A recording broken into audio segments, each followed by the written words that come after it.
अश्वत्थस्तोत्रम् श्रीनारद उवाच। अनायासेन लोकोऽयं सर्वान् कामान् वाप्नुयात् सर्वदेवात्मकं चैकं तन्मे ब्रूहि पितामह। ब्रह्मोवाच। शृणुदेवमुने स्वत्थं शुद्धं सर्वात्मकं तरुं यत्प्रदक्षिणतो लोकः सर्वान् कामान् समश्नुते। अश्वत्थाद्दक्षिणे रुद्रः पश्चिमे विष्णुरास्थितः ब्रह्मा चोत्तरदेशस्थः पूर्वे त्विन्द्रादिदेवताः। स्कन्धोपस्कन्धपत्रेषु गोविप्रमुनयस्तथा मूलं वेदाः पयो यज्ञाः संस्थिता मुनिपुङ्गव। पूर्वादिदिक्षु संयाता नदी नदसरोऽब्धयः तस्मात् सर्वप्रयत्नेन ह्यश्वत्थं संश्रयेद्बुधः। त्वं क्षीर्यफलकश्चैव शीतलस्य वनस्पते त्वामाराध्य नरो विन्द्या दैहिकामुष्मिकं फलं चलद्दलाय वृक्षाय सर्वदाश्रितविष्णवे बोधिसत्त्वाय देवाय ह्यश्वत्थाय नमो नमः। अश्वत्थ यस्मात् त्वयि वृक्षराज नारायणस्तिष्ठति सर्वकाले अथः श्रुतस्त्वं सततं तरूणां धन्योऽसि चारिष्टविनाशकोऽसि। क्षीरदस्त्वं च येनेह येन श्रीस्त्वं निसेवते सत्येन तेन वृक्षेन्द्र मामपि श्रीर्निसेवताम्। एकादशात्मरुद्रोऽसि वसुनाथ शिरोमणिः नारायणोऽसि देवानां वृक्षराजोऽसि पिप्पल। अग्निगर्भः समीगर्भो देवगर्भः प्रजापतिः हिरण्यगर्भो भूगर्भो यज्ञगर्भो नमोऽस्तु ते। आयुर्बलं यशोवर्चः प्रजाः पशुवसूनि च ब्रह्मप्रज्ञां च मेधां च त्वं नो देहि वनस्पते। सततं वरुणो रक्षेत् त्वामारादृष्टिराश्रयेत् परितस्त्वां निसेवन्तां तृणानि सुखमस्तु ते। अक्षिस्पन्दं भुजस्पन्दं दुःस्वप्नं दुर्विचिन्तनं शत्रूणां च समुत्थानं ह्यश्वत्थसमयप्रभो। अश्वत्थाय वरेण्याय सर्वैश्वर्यप्रदायिने नमो दुःस्वप्ननाशाय सुस्वप्नफलदायिने। मूलतो ब्रह्मरूपाय मध्यतो विष्णुरूपिणे अग्रतः शिवरूपाय वृक्षराजाय ते नमः। यं दृष्ट्वा मुच्यते रोगैः स्पृष्ट्वा पापैः प्रमुच्यते यदाश्रयाच्चिरञ्जीवी तमश्वत्थं नमाम्यहम्। अश्वत्थसुमहाभाग सुभगप्रियदर्शन इष्टकामांश्च मे देहि शत्रुभ्यस्तु पराभवम्। आयुः प्रजां धनं धान्यं सौभाग्यं सर्वसम्पदं देहि देव महावृक्ष त्वामहं शरणं गतः। ऋग्यजुषां मन्त्रात्मा सर्वरूपी परात्परः अश्वत्थो वेदमूलोऽसा वृषभिः प्रोच्यते सदा। ब्रह्मः गुरुः चैव दरिद्रो व्याधिपीडितः आवृत्य लक्षसङ्ख्यं तत् स्तोत्रमेतत् सुखी भवेत्। ब्रह्मचारी हविष्यासि त्वदः सायी जितेन्द्रियः पपोपहत चित्तोऽपि व्रतमेतत् समाचरेत्। एकाहस्तं द्विहस्तं वा कुर्याद् गोमयलेपनम् अर्चेत् पुरुषसूक्तेन प्रणवेन विशेषतः। मौनी प्रदक्षिणं कुर्यात् प्रागुक्तफलभाग् भवेत्। विष्णोर्नाम सहस्रेण ह्यच्युतस्यापि कीर्तनात् पदे पदान्तरं गत्वा करचेष्टा विवर्जितः। वाचा स्तोत्रं मनोध्याने चतुरङ्गं प्रदक्षिणम्।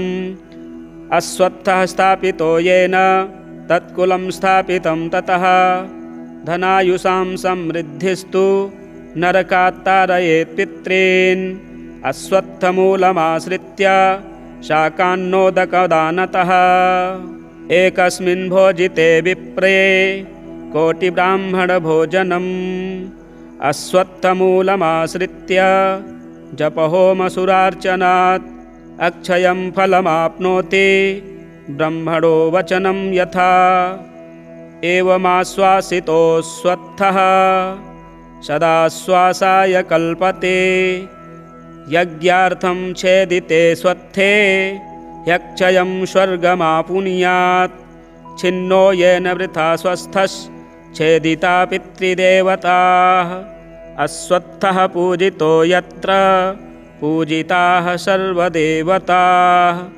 अश्वत्थः पूजितो यत्र पूजिता सर्वदेवताः। श्रीनारद उवाच अनायासेन लोकोऽयं सर्वान् कामानवाप्नुयात् सर्वदेवात्मकं चैकं तन्मे ब्रूहि पितामह।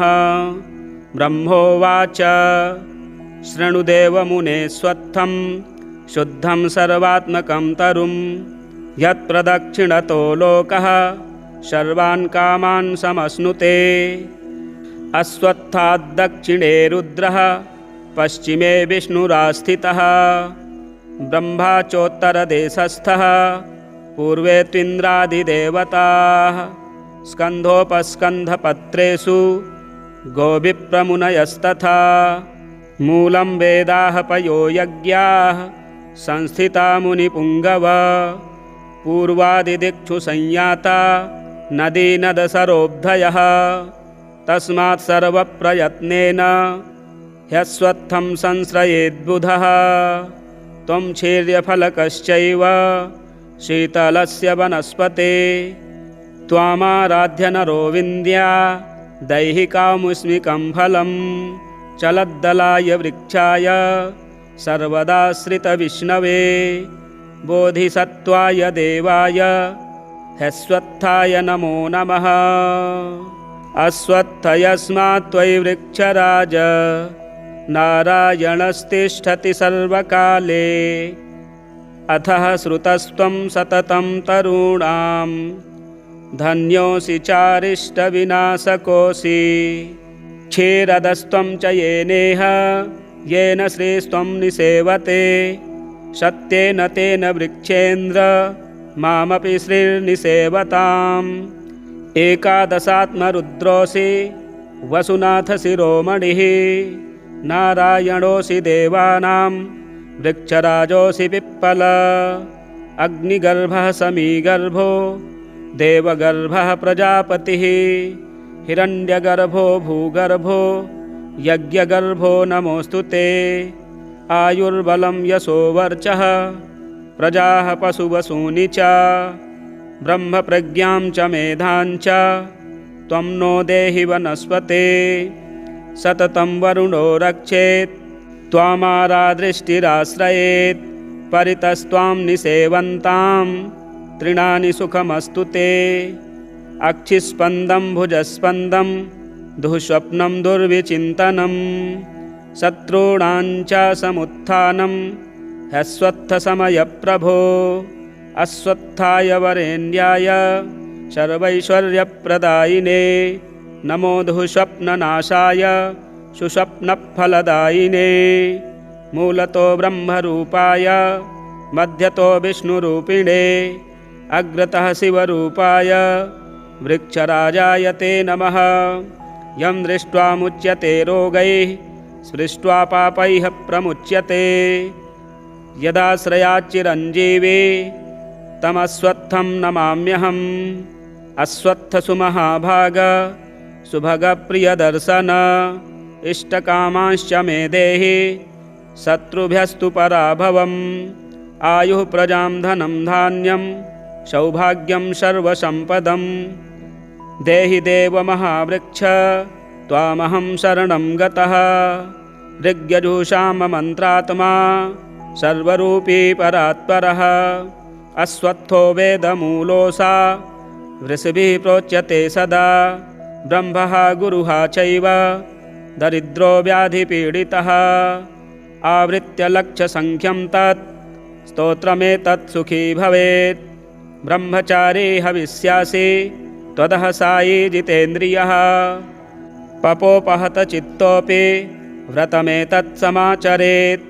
एकाहस्तं द्विहस्तं वा कुर्याद् गोमयलेपनम् अर्चेत् पुरुषसूक्तेन प्रणवेन विशेषतः मौनी प्रदक्षिणं कुर्यात् प्रागुक्तफलभाग् भवेत्।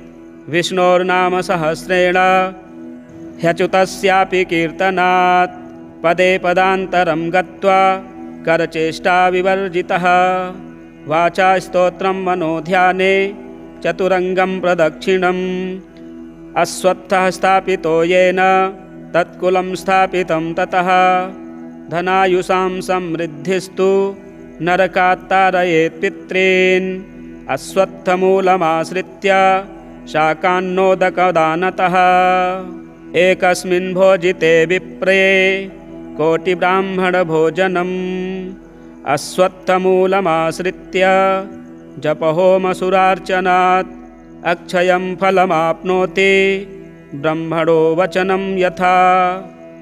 एवमाश्वासितोऽश्वत्थः सदाश्वासाय कल्पते यज्ञार्थं छेदिते स्वत्थे ह्यक्षयं स्वर्गमापुनुयात् छिन्नो येन वृथा स्वस्थश्छेदिता पितृदेवताः अश्वत्थः पूजितो यत्र पूजिताः सर्वदेवताः अश्वत्थः पूजितो यत्र पूजिता सर्वदेवताः। श्रीनारद उवाच अनायासेन लोकोऽयं सर्वान् कामान् वाप्नुयात् सर्वदेवात्मकं चैकं तन्मे ब्रूहि पितामह। ब्रह्मोवाच शृणुदेवमुने स्वत्थं शुद्धं सर्वात्मकं तरुं यत्प्रदक्षिणतो लोकः सर्वान् कामान् समश्नुते। अश्वत्थाद्दक्षिणे रुद्रः पश्चिमे विष्णुरास्थितः ब्रह्मा चोत्तरदेशस्थः पूर्वे त्विन्द्रादिदेवताः स्कन्धोपस्कन्धपत्रेषु गोविप्रमुनयस्तथा मूलं वेदाः पयो यज्ञाः संस्थिता मुनिपुङ्गव पूर्वादिदिक्षु संयाता नदी नदसरोब्धयः तस्मात् सर्वप्रयत्नेन ह्यश्वत्थं संश्रयेद्बुधः त्वं क्षीर्यफलकश्चैव शीतलस्य वनस्पते त्वामाराध्य नरो विन्द्या दैहिकामुष्मिकं फलं चलद्दलाय वृक्षाय सर्वदाश्रितविष्णवे बोधिसत्त्वाय देवाय ह्यश्वत्थाय नमो नमः। अश्वत्थ यस्मात् त्वयि वृक्षराज नारायणस्तिष्ठति सर्वकाले अथः श्रुतस्त्वं सततं तरूणां धन्योऽसि चारिष्टविनाशकोऽसि क्षीरदस्त्वं च येनेह येन श्रीस्त्वं निसेवते सत्येन तेन वृक्षेन्द्र मामपि श्रीर्निसेवताम् एकादशात्मरुद्रोऽसि वसुनाथ शिरोमणिः नारायणोऽसि देवानां वृक्षराजोऽसि पिप्पल अग्निगर्भः समीगर्भो देवगर्भः प्रजापतिः हिरण्यगर्भो भूगर्भो यज्ञगर्भो नमोऽस्तु ते आयुर्बलं यशोवर्चः प्रजाः पशुवसूनि च ब्रह्मप्रज्ञां च मेधां च त्वं नो देहि वनस्पते सततं वरुणो रक्षेत् त्वामारादृष्टिराश्रयेत् परितस्त्वां निसेवन्तां तृणानि सुखमस्तु ते अक्षिस्पन्दं भुजस्पन्दं दुःस्वप्नं दुर्विचिन्तनं शत्रूणां च समुत्थानं ह्यश्वत्थसमयप्रभो अश्वत्थाय वरेण्याय सर्वैश्वर्यप्रदायिने नमो दुःस्वप्ननाशाय सुस्वप्नफलदायिने मूलतो ब्रह्मरूपाय मध्यतो विष्णुरूपिणे अग्रतः शिवरूपाय वृक्षराजाय ते नमः। यं दृष्ट्वा मुच्यते रोगैः स्पृष्ट्वा पापैः प्रमुच्यते। यदाश्रयाच्चिरञ्जीवी तमस्वत्थं नमाम्यहम्। अश्वत्थसुमहाभाग सुभगप्रियदर्शन इष्टकामांश्च मे देहि शत्रुभ्यस्तु पराभवम्। आयुः प्रजां धनं धान्यं सौभाग्यं सर्वसम्पदम्। देहि देव महावृक्ष त्वामहं शरणं गतः। ऋग्यजुषाममन्त्रात्मा सर्वरूपी परात्परः। अश्वत्थो वेदमूलोऽसा वृषभिः प्रोच्यते सदा। ब्रह्मः गुरुः चैव दरिद्रो व्याधिपीडितः। आवृत्य लक्षसङ्ख्यं तत् स्तोत्रमेतत् सुखी भवेत्। ब्रह्मचारी हविष्यासि त्वदः सायी जितेन्द्रियः। पपोपहत चित्तोऽपि व्रतमेतत् समाचरेत्। एकाहस्तं द्विहस्तं वा कुर्याद् गोमयलेपनम्। अर्चेत् पुरुषसूक्तेन प्रणवेन विशेषतः। मौनी प्रदक्षिणं कुर्यात् प्रागुक्तफलभाग् भवेत्।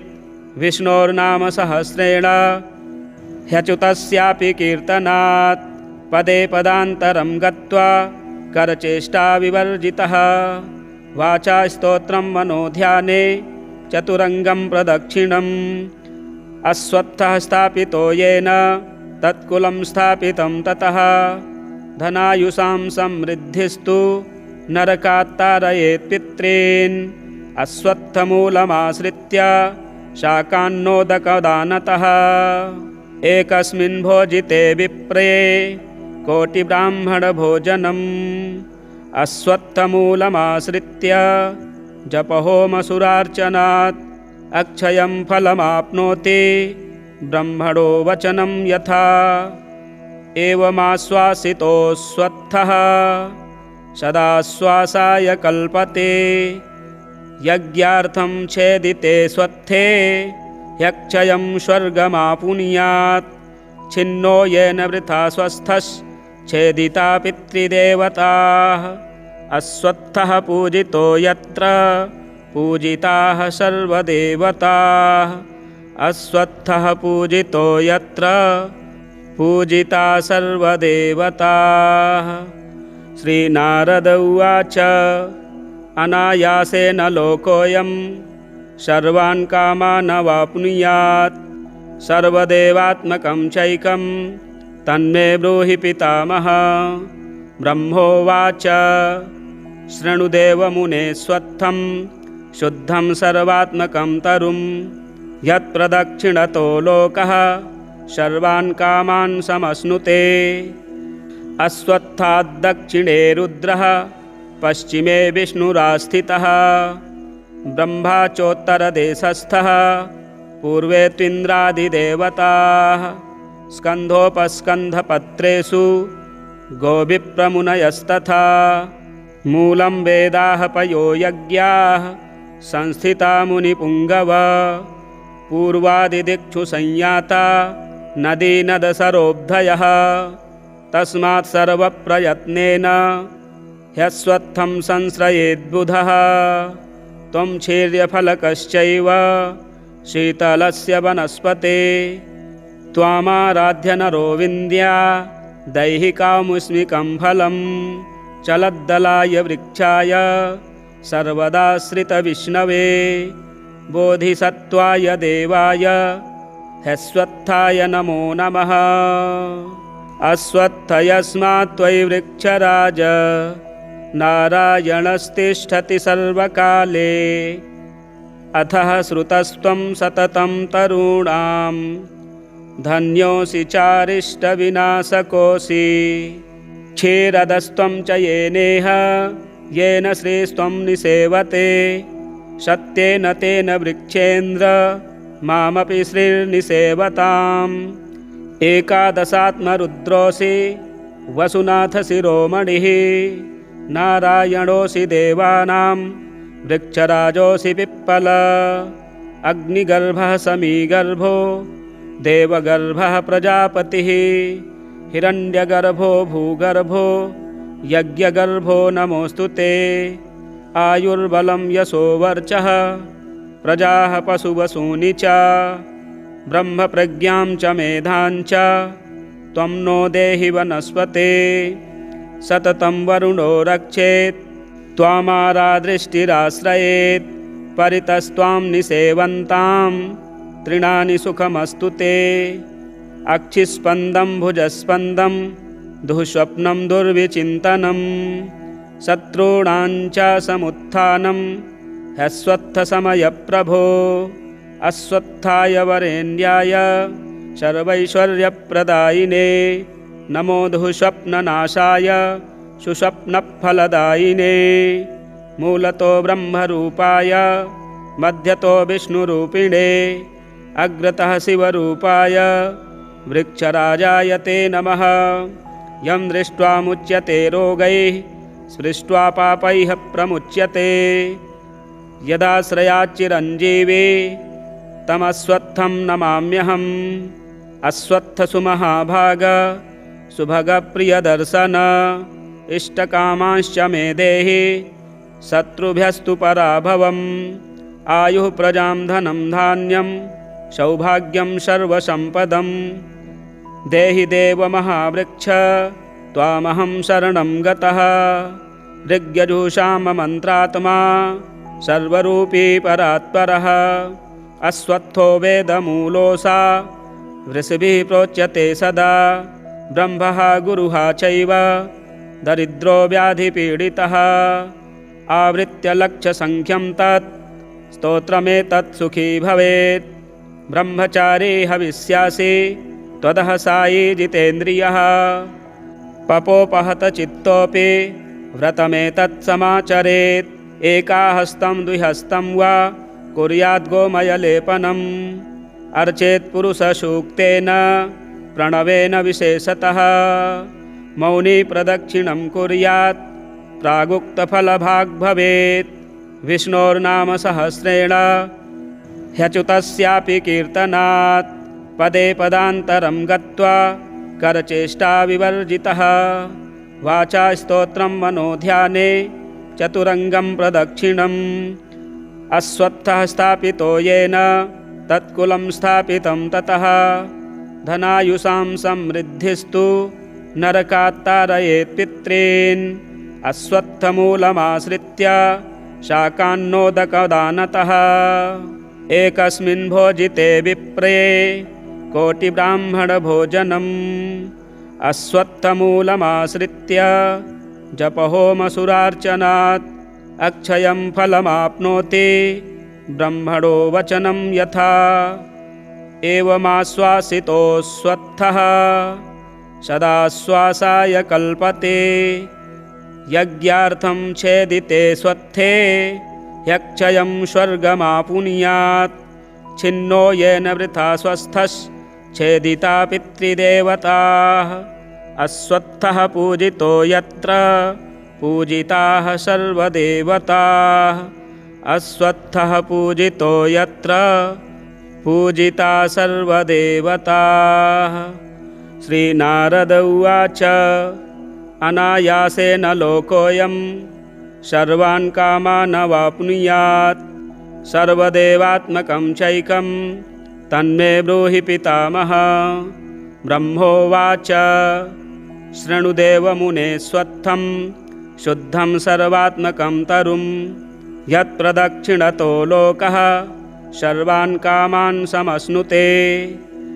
अस्वत्थाद्दक्षिणे रुद्रः पश्चिमे विष्णुरास्थितः ब्रह्मा चोत्तरदेशस्थः पूर्वे त्विन्द्रादिदेवताः स्कन्धोपस्कन्धपत्रेषु गोविप्रमुनयस्तथा मूलं वेदाः पयो यज्ञाः संस्थिता मुनिपुङ्गव पूर्वादिदिक्षु संयाता नदी नदसरोऽब्धयः तस्मात् सर्वप्रयत्नेन ह्यस्वत्थं संश्रयेद्बुधः त्वं क्षीर्यफलकश्चैव शीतलस्य वनस्पते त्वामाराध्य नरो विन्द्या दैहिकामुष्मिकं फलं चलद्दलाय वृक्षाय सर्वदाश्रितविष्णवे बोधिसत्त्वाय देवाय ह्यश्वत्थाय नमो नमः।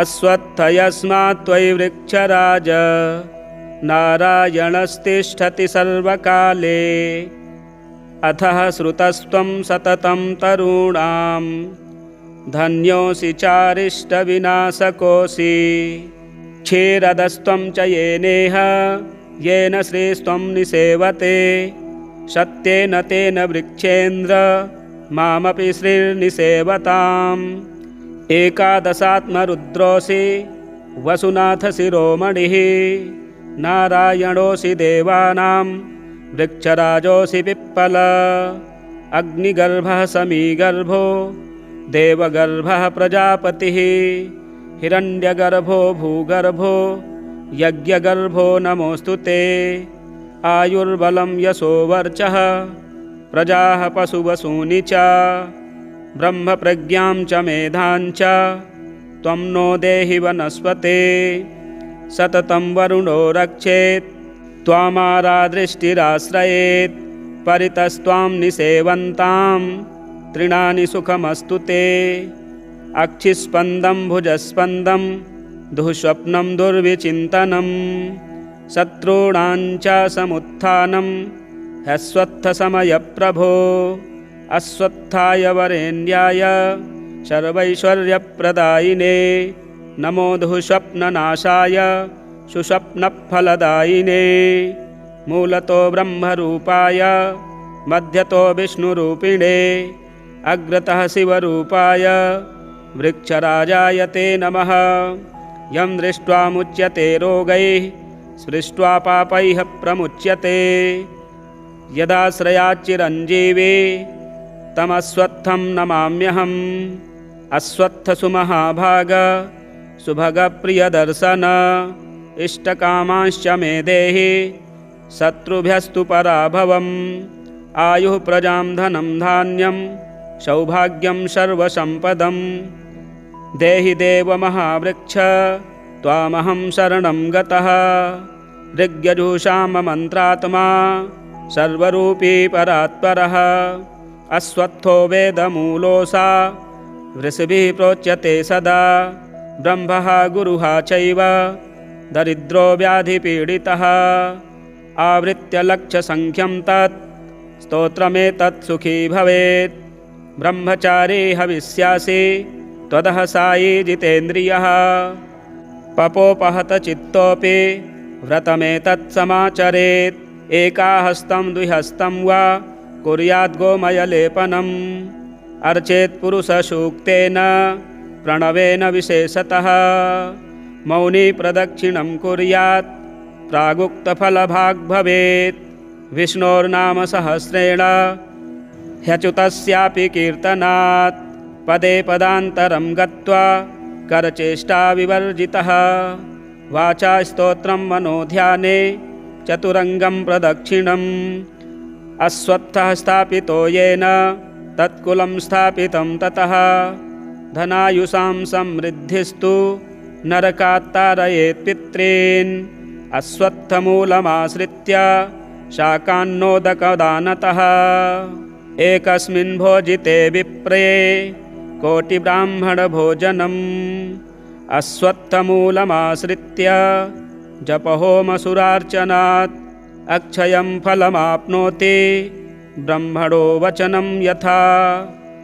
एवमाश्वासितोऽश्वत्थः सदाश्वासाय कल्पते यज्ञार्थं छेदिते स्वत्थे ह्यक्षयं स्वर्गमापुनुयात् छिन्नो येन वृथा स्वस्थश्छेदिता पितृदेवताः अश्वत्थः पूजितो यत्र पूजिताः सर्वदेवताः अश्वत्थः पूजितो यत्र पूजिता सर्वदेवताः।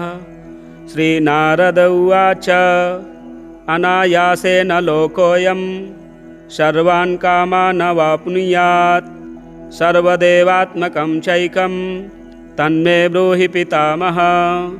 ब्रह्मोवाच शृणुदेवमुने स्वत्थं शुद्धं सर्वात्मकं तरुं यत्प्रदक्षिणतो लोकः सर्वान् कामान् समश्नुते।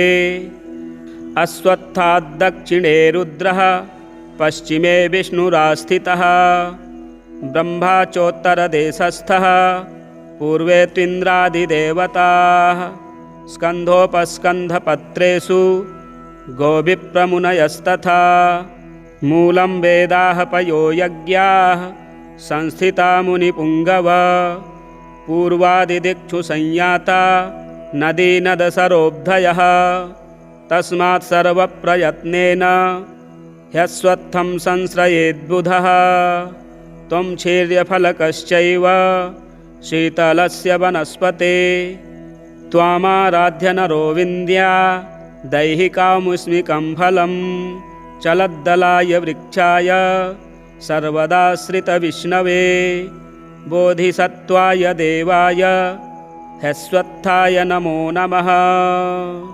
अश्वत्थ यस्मात् त्वयि वृक्षराज नारायणस्तिष्ठति सर्वकाले अथः श्रुतस्त्वं सततं तरूणां धन्योऽसि चारिष्टविनाशकोऽसि क्षीरदस्त्वं च येनेह येन श्रीस्त्वं निसेवते सत्येन तेन वृक्षेन्द्र मामपि श्रीर्निसेवताम् एकादशात्मरुद्रोऽसि वसुनाथ शिरोमणिः नारायणोऽसि देवानां वृक्षराजोऽसि पिप्पल अग्निगर्भः समीगर्भो देवगर्भः प्रजापतिः हिरण्यगर्भो भूगर्भो यज्ञगर्भो नमोऽस्तु ते आयुर्बलं यशो वर्चः प्रजाः पशुवसूनि च ब्रह्मप्रज्ञां च मेधां च त्वं नो देहि वनस्पते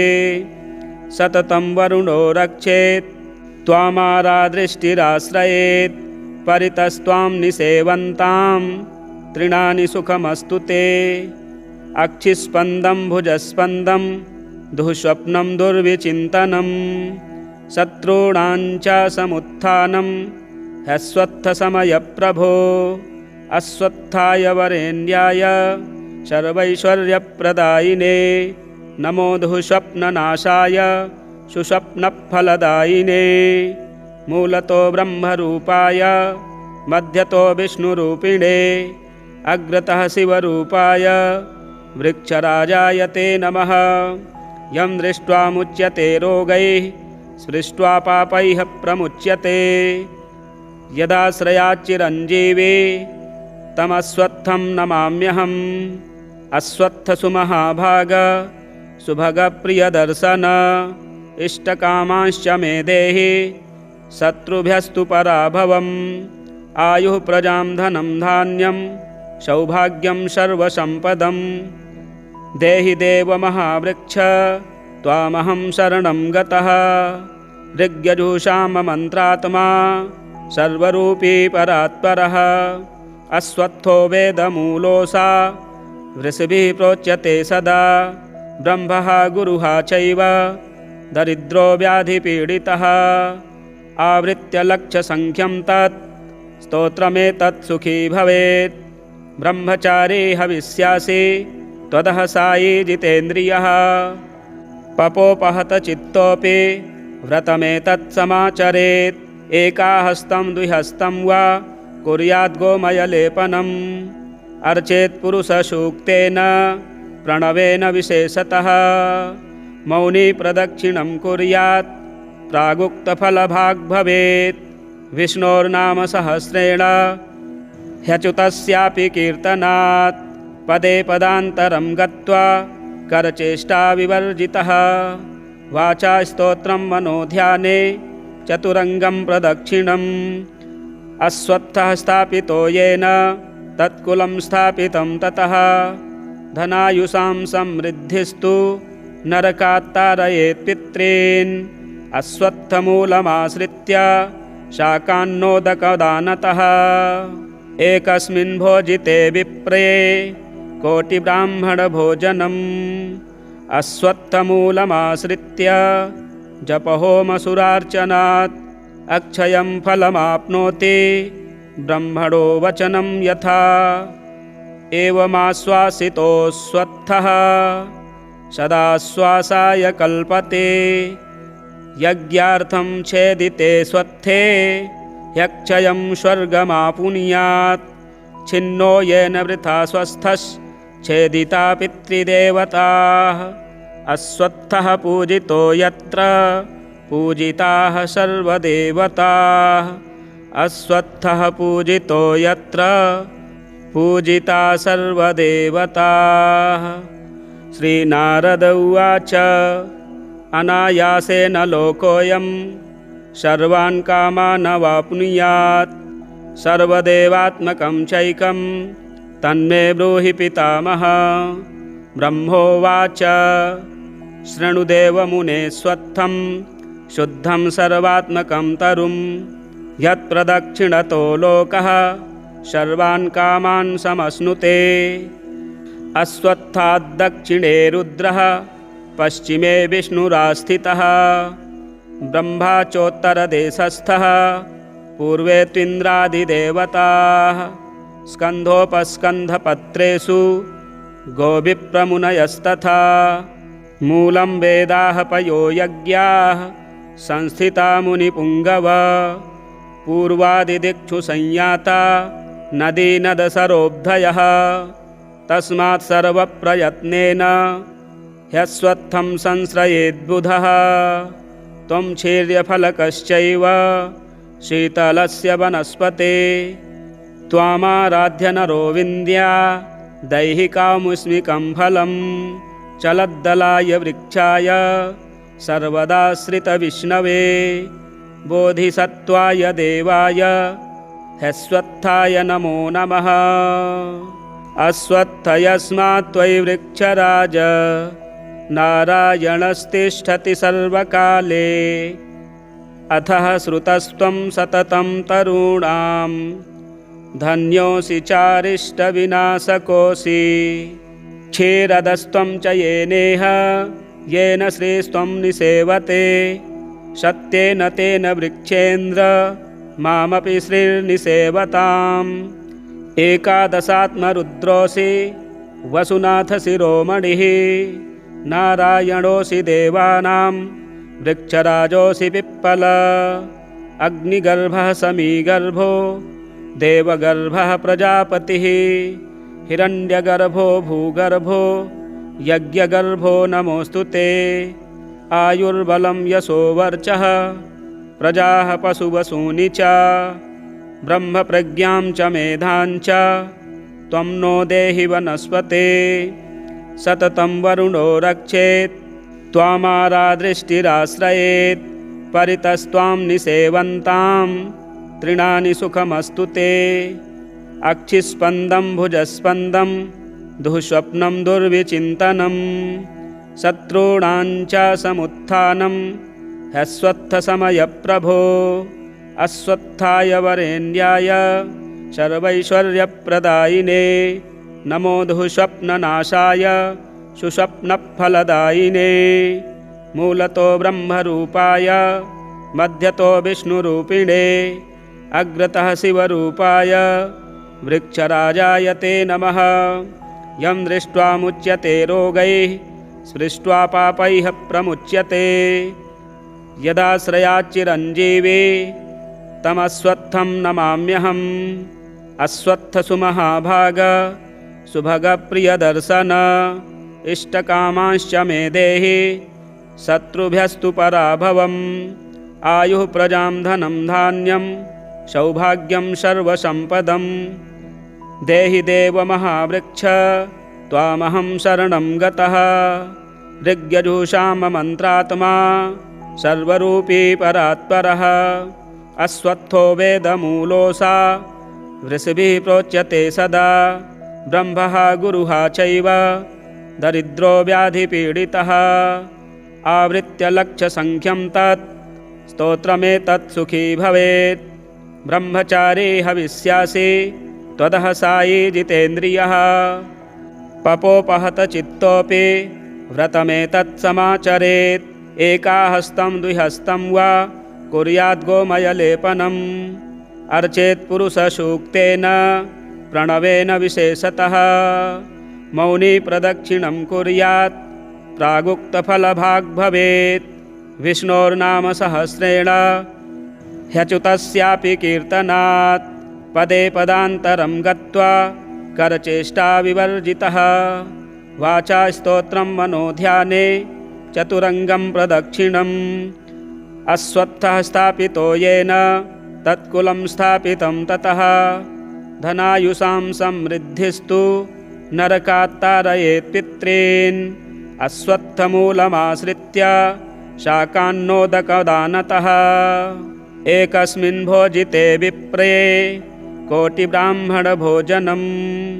अश्वत्थमूलमाश्रित्य जपहोमसुरार्चनात् अक्षयं फलमाप्नोति ब्रह्मणो वचनं यथा।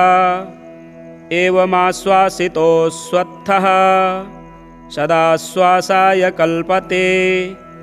यज्ञार्थं छेदिते स्वत्थे ह्यक्षयं स्वर्गमापुनुयात्। छिन्नो येन वृथा स्वस्थश्छेदिता पितृदेवताः। अश्वत्थः पूजितो यत्र पूजिताः सर्वदेवताः। अश्वत्थः पूजितो यत्र पूजिता सर्वदेवताः। श्रीनारद उवाच अनायासेन लोकोऽयं सर्वान् कामान् वाप्नुयात्।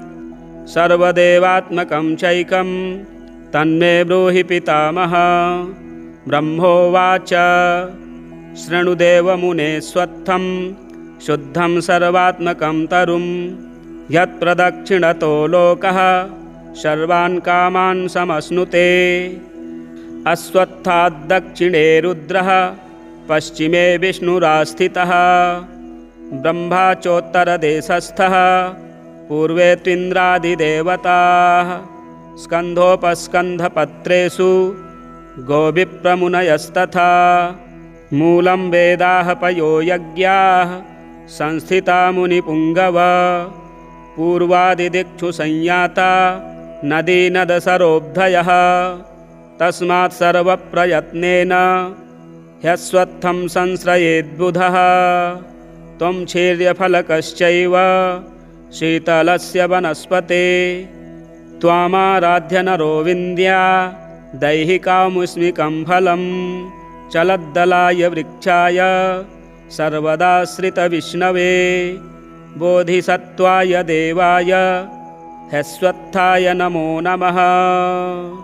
अश्वत्थ यस्मात् त्वयि वृक्षराज नारायणस्तिष्ठति सर्वकाले।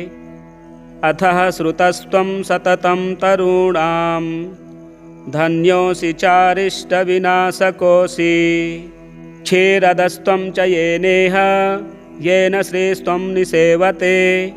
सत्येन तेन वृक्षेन्द्र मामपि श्रीर्निसेवताम्। एकादशात्मरुद्रोऽसि वसुनाथ शिरोमणिः। नारायणोऽसि देवानां वृक्षराजोऽसि पिप्पल। अग्निगर्भः समीगर्भो देवगर्भः प्रजापतिः। हिरण्यगर्भो भूगर्भो यज्ञगर्भो नमोऽस्तु ते। आयुर्बलं यशो वर्चः प्रजाः पशुवसूनि च। ब्रह्मप्रज्ञां च मेधां च त्वं नो देहि वनस्पते।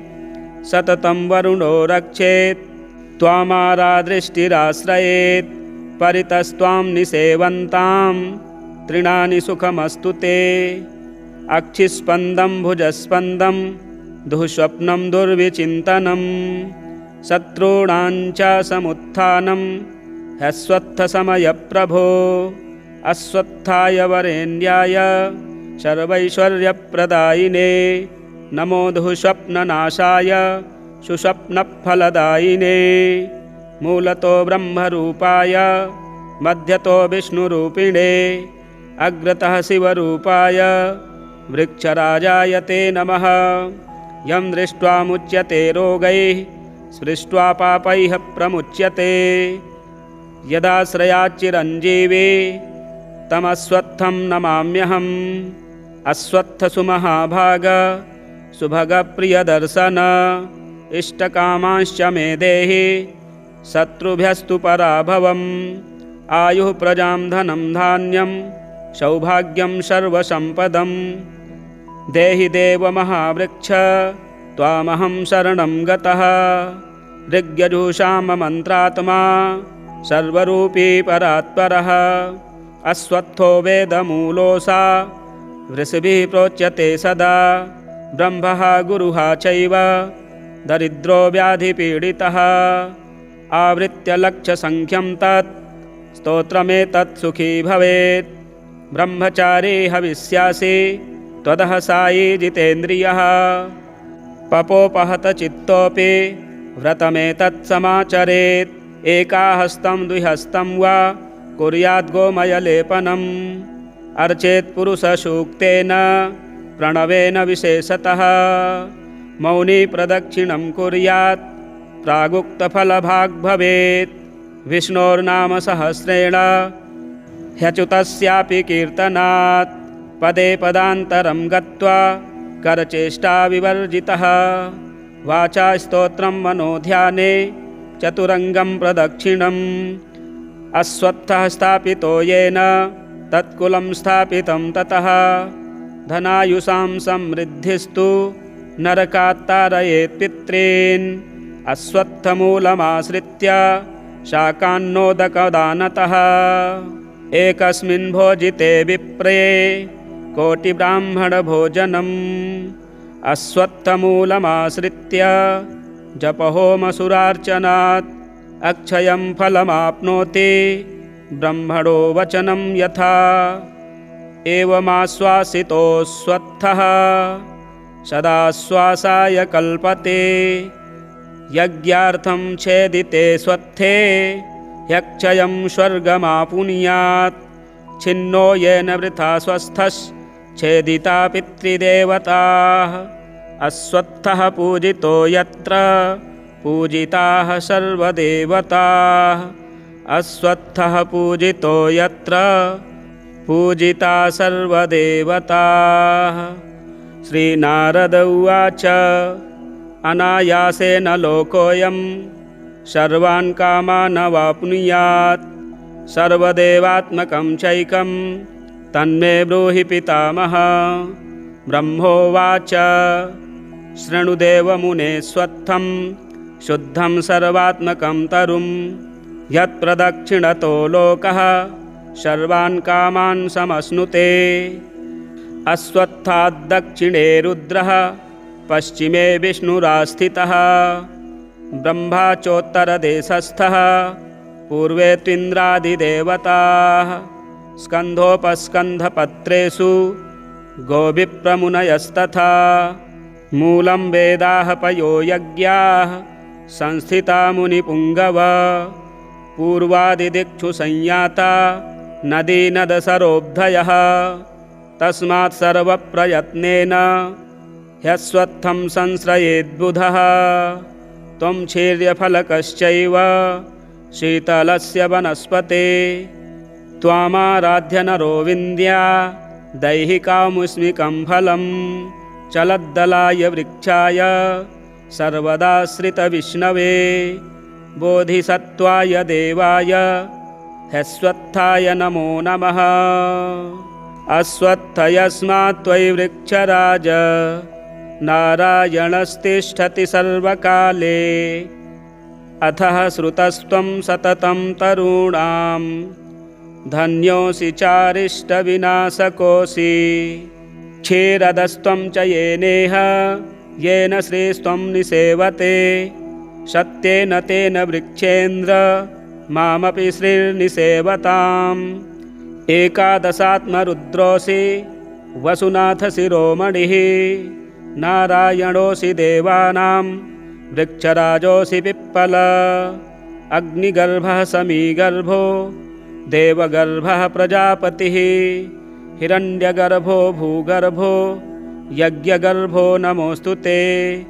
आयुर्बलं यशो वर्चः प्रजाः पशुवसूनि च ब्रह्मप्रज्ञां च मेधां च त्वं नो देहि वनस्पते सततं वरुणो रक्षेत् त्वामारादृष्टिराश्रयेत् परितस्त्वां निसेवन्तां तृणानि सुखमस्तु ते अक्षिस्पन्दं भुजस्पन्दं दुःस्वप्नं दुर्विचिन्तनं शत्रूणां च समुत्थानं ह्यस्वत्थसमयप्रभो अस्वत्थाय वरेण्याय सर्वैश्वर्यप्रदायिने नमो दुःस्वप्ननाशाय सुस्वप्नफलदायिने मूलतो ब्रह्मरूपाय मध्यतो विष्णुरूपिणे अग्रतः शिवरूपाय वृक्षराजाय ते नमः यं दृष्ट्वा मुच्यते रोगैः स्पृष्ट्वा पापैः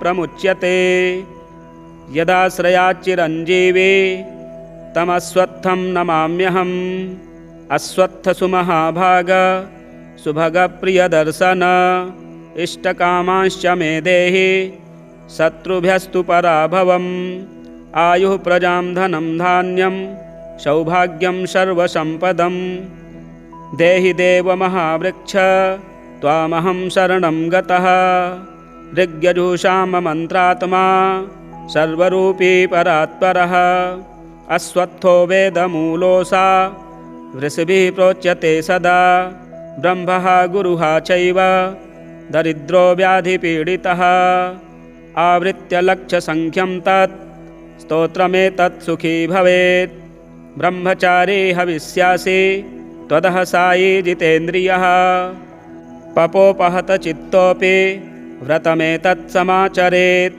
एकाहस्तं द्विहस्तं वा कुर्यात् गोमयलेपनम् अर्चेत् पुरुषसूक्तेन प्रणवेन विशेषतः मौनी प्रदक्षिणं कुर्यात् प्रागुक्तफलभाग् भवेत् विष्णोर्नाम सहस्रेण ह्यच्युतस्यापि कीर्तनात् पदे पदान्तरं गत्वा करचेष्टा विवर्जितः वाचा स्तोत्रं मनोध्याने चतुरङ्गं प्रदक्षिणम् अस्वत्थः स्थापितो येन तत्कुलं स्थापितं ततः धनायुषां समृद्धिस्तु नरकात्तारयेत् पित्रीन् अस्वत्थमूलमाश्रित्य शाकान्नोदकदानतः एकस्मिन् भोजिते विप्रे कोटिब्राह्मणभोजनम् अस्वत्थमूलमाश्रित्य जपहोमसुरार्चनात्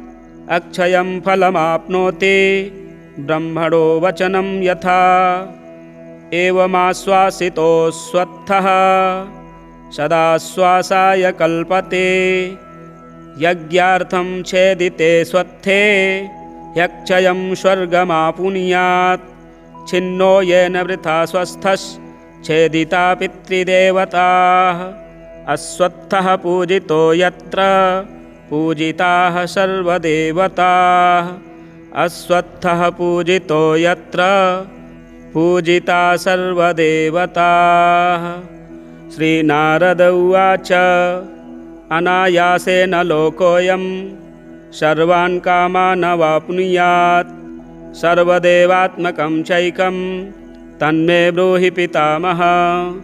ब्रह्मोवाच शृणुदेवमुने स्वत्थं शुद्धं सर्वात्मकं तरुं यत्प्रदक्षिणतो लोकः सर्वान् कामान् समश्नुते।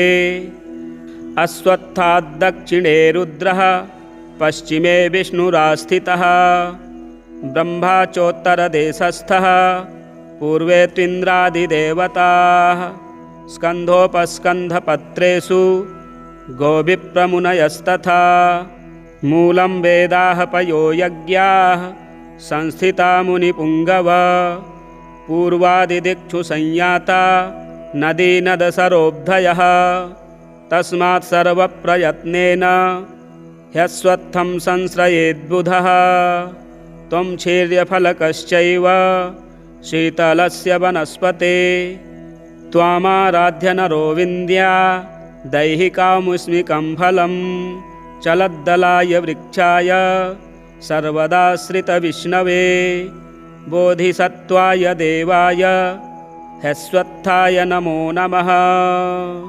अश्वत्थ यस्मात् त्वयि वृक्षराज नारायणस्तिष्ठति सर्वकाले अथः श्रुतस्त्वं सततं तरूणां धन्योऽसि चारिष्टविनाशकोऽसि क्षीरदस्त्वं च येनेह येन श्रीस्त्वं निसेवते सत्येन तेन वृक्षेन्द्र मामपि श्रीर्निसेवताम् एकादशात्मरुद्रोऽसि वसुनाथ शिरोमणिः नारायणोऽसि देवानां वृक्षराजोऽसि पिप्पल अग्निगर्भः समीगर्भो देवगर्भः प्रजापतिः हिरण्यगर्भो भूगर्भो यज्ञगर्भो नमोऽस्तु ते आयुर्बलं यशो वर्चः प्रजाः पशुवसूनि च ब्रह्मप्रज्ञां च मेधां च त्वं नो देहि वनस्पते सततं वरुणो रक्षेत् त्वामारादृष्टिराश्रयेत् परितस्त्वां निसेवन्तां तृणानि सुखमस्तु ते अक्षिस्पन्दं भुजस्पन्दं दुःस्वप्नं दुर्विचिन्तनं शत्रूणां च समुत्थानं ह्यश्वत्थसमयप्रभो अश्वत्थाय वरेण्याय सर्वैश्वर्यप्रदायिने नमो दुःस्वप्ननाशाय सुस्वप्नफलदायिने मूलतो ब्रह्मरूपाय मध्यतो विष्णुरूपिणे अग्रतः शिवरूपाय वृक्षराजाय ते नमः यं दृष्ट्वा मुच्यते रोगैः स्पृष्ट्वा पापैः प्रमुच्यते यदाश्रयाच्चिरञ्जीवी तमश्वत्थं नमाम्यहम् अश्वत्थसुमहाभाग सुभगप्रियदर्शन इष्टकामांश्च मे देहि शत्रुभ्यस्तु पराभवम् आयुः प्रजां धनं धान्यं सौभाग्यं सर्वसम्पदम् देहि देव महावृक्ष त्वामहं शरणं गतः ऋग्यजुषाममन्त्रात्मा सर्वरूपी परात्परः अश्वत्थो वेदमूलोऽसा वृषभिः प्रोच्यते सदा ब्रह्मः गुरुः चैव दरिद्रो व्याधिपीडितः आवृत्य लक्षसङ्ख्यं तत् स्तोत्रमेतत् सुखी भवेत् ब्रह्मचारी हविष्यासि त्वदः सायी जितेन्द्रियः पपोपहत चित्तोऽपि व्रतमेतत् समाचरेत् एकाहस्तं द्विहस्तं वा कुर्यात् गोमयलेपनम् अर्चेत् पुरुषसूक्तेन प्रणवेन विशेषतः मौनी प्रदक्षिणं कुर्यात् प्रागुक्तफलभाग् भवेत् विष्णोर्नाम सहस्रेण ह्यच्युतस्यापि कीर्तनात् पदे पदान्तरं गत्वा करचेष्टा विवर्जितः वाचा स्तोत्रं मनोध्याने चतुरङ्गं प्रदक्षिणम् अश्वत्थः स्थापितो येन तत्कुलं स्थापितं ततः धनायुषां समृद्धिस्तु नरकात्तारयेत् पितॄन् अश्वत्थमूलमाश्रित्य शाकान्नोदकदानतः एकस्मिन् भोजिते विप्रे कोटिब्राह्मणभोजनम् अश्वत्थमूलमाश्रित्य जपहोमसुरार्चनात् अक्षयं फलमाप्नोति ब्रह्मणो वचनं यथा एवमाश्वासितोऽश्वत्थः सदाश्वासाय कल्पते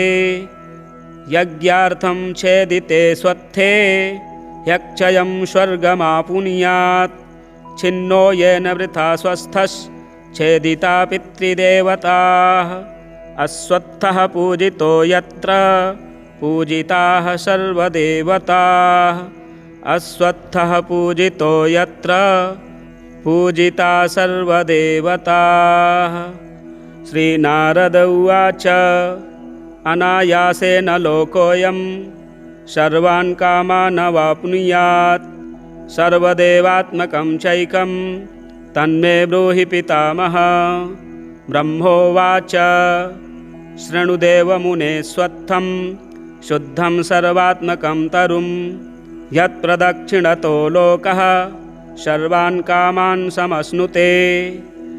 अश्वत्थाद्दक्षिणे रुद्रः पश्चिमे विष्णुरास्थितः ब्रह्मा चोत्तरदेशस्थः पूर्वे त्विन्द्रादिदेवताः स्कन्धोपस्कन्धपत्रेषु गोविप्रमुनयस्तथा मूलं वेदाः पयो यज्ञाः संस्थिता मुनिपुङ्गव पूर्वादिदिक्षु संयाता नदी नदसरोऽब्धयः तस्मात् सर्वप्रयत्नेन ह्यस्वत्थं संश्रयेद्बुधः त्वं क्षीर्यफलकश्चैव शीतलस्य वनस्पते त्वामाराध्य नरो विन्द्या दैहिकामुष्मिकं फलं चलद्दलाय वृक्षाय सर्वदाश्रितविष्णवे बोधिसत्त्वाय देवाय ह्यस्वत्थाय नमो नमः। अश्वत्थ यस्मात् त्वयि वृक्षराज नारायणस्तिष्ठति सर्वकाले अथः श्रुतस्त्वं सततं तरूणां धन्योऽसि चारिष्टविनाशकोऽसि क्षीरदस्त्वं च येनेह येन श्रीस्त्वं निसेवते सत्येन तेन वृक्षेन्द्र मामपि श्रीर्निसेवताम् एकादशात्मरुद्रोऽसि वसुनाथ शिरोमणिः नारायणोऽसि देवानां वृक्षराजोऽसि पिप्पल अग्निगर्भः समीगर्भो देवगर्भः प्रजापतिः हिरण्यगर्भो भूगर्भो यज्ञगर्भो नमोऽस्तु ते आयुर्बलं यशो वर्चः प्रजाः पशुवसूनि च ब्रह्मप्रज्ञां च मेधां च त्वं नो देहि वनस्पते सततं वरुणो रक्षेत् त्वामारादृष्टिराश्रयेत् परितस्त्वां निसेवन्तां तृणानि सुखमस्तु ते अक्षिस्पन्दं भुजस्पन्दं दुःस्वप्नं दुर्विचिन्तनं शत्रूणां च समुत्थानं ह्यस्वत्थसमयप्रभो अश्वत्थाय वरेण्याय सर्वैश्वर्यप्रदायिने नमो दुःस्वप्ननाशाय सुस्वप्नफलदायिने मूलतो ब्रह्मरूपाय मध्यतो विष्णुरूपिणे अग्रतः शिवरूपाय वृक्षराजाय ते नमः। यं दृष्ट्वा मुच्यते रोगैः स्पृष्ट्वा पापैः प्रमुच्यते यदाश्रयाच्चिरञ्जीवी तमश्वत्थं नमाम्यहम् अश्वत्थसुमहाभाग सुभगप्रियदर्शन इष्टकामांश्च मे देहि शत्रुभ्यस्तु पराभवम् आयुः प्रजां धनं धान्यं सौभाग्यं सर्वसम्पदम् देहि देव महावृक्ष त्वामहं शरणं गतः ऋग्यजुषाममन्त्रात्मा सर्वरूपी परात्परः अश्वत्थो वेदमूलोऽसा वृषभिः प्रोच्यते सदा ब्रह्मः गुरुः चैव दरिद्रो व्याधिपीडितः आवृत्य लक्षसङ्ख्यं तत् स्तोत्रमेतत् सुखी भवेत् ब्रह्मचारी हविष्यासि त्वदः सायी जितेन्द्रियः पपोपहत चित्तोऽपि व्रतमेतत् समाचरेत् एकाहस्तं द्विहस्तं वा कुर्यात् गोमयलेपनम् अर्चेत् पुरुषसूक्तेन प्रणवेन विशेषतः मौनी प्रदक्षिणं कुर्यात् प्रागुक्तफलभाग् भवेत् विष्णोर्नाम सहस्रेण ह्यच्युतस्यापि कीर्तनात् पदे पदान्तरं गत्वा करचेष्टा विवर्जितः वाचा स्तोत्रं मनोध्याने चतुरङ्गं प्रदक्षिणम् अश्वत्थः स्थापितो येन तत्कुलं स्थापितं ततः धनायुषां समृद्धिस्तु नरकात्तारयेत् पितॄन् अश्वत्थमूलमाश्रित्य शाकान्नोदकदानतः एकस्मिन् भोजिते विप्रे कोटिब्राह्मणभोजनम् अश्वत्थमूलमाश्रित्य जपहोमसुरार्चनात् अक्षयं फलमाप्नोति ब्रह्मणो वचनं यथा एवमाश्वासितोऽश्वत्थः सदाश्वासाय कल्पते यज्ञार्थं छेदिते स्वत्थे ह्यक्षयं स्वर्गमापुनुयात् छिन्नो येन वृथा स्वस्थश्छेदिता पितृदेवताः अश्वत्थः पूजितो यत्र पूजिताः सर्वदेवताः अश्वत्थः पूजितो यत्र पूजिता सर्वदेवताः। अश्वत्थस्तोत्रं सम्पूर्णम्।